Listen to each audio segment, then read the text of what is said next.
what is interesting for us is not the final blow you're gonna put on a Cyclops, but how you can handle and manage a fight against different creatures and mystical beasts at the same time. Coming from Odyssey, we wanted to keep the ability system that allow you to perform special attacks in the fight, like the now famous Sparta Kick. And obviously we also wanted to push further the mythical and fantastical aspect of the fight, both for the player and for the enemies. On top of that, we wanted to have a combat where controlling the flow and the pace is very important while you are facing a large group of different mythical creatures and beasts.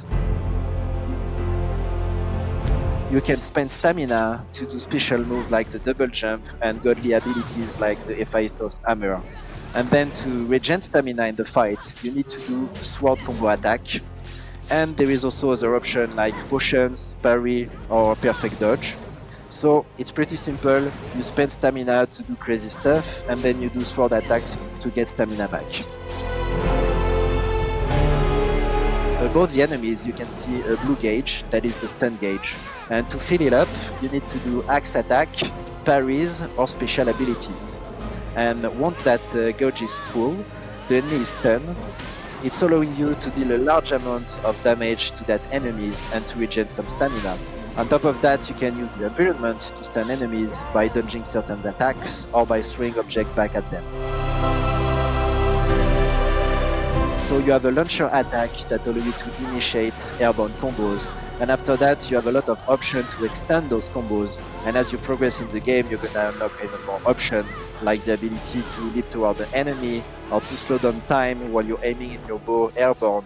And it's up to you to combine all those moves and abilities to create crazy acrobatic combos in the air. Enemies that can use the environment as a weapon dynamically, like that Cyclops with tree. And also you that can use it at your advantage, like here where you take cover behind a column and then using part of the destroyed color to send it back to the Cyclops. So it's gonna deal damage, but it's also gonna deal a lot of stun damage, which again give a lot of levers and options for tactical fights.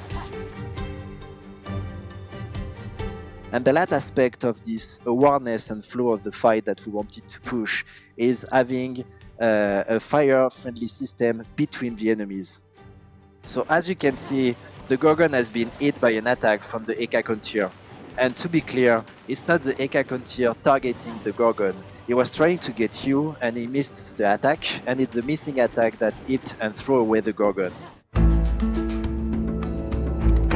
So as you learn successful attack, you have that combo meter that go up, and as long as you continue having successful attack and not taking damage, it's gonna continue going up, and you can hit changes color when you reach some threshold that is a new tier, and with each new tier we increase the damage of your attacks, but we also increase the range targeting of your attacks, allowing you to move faster and better between enemies.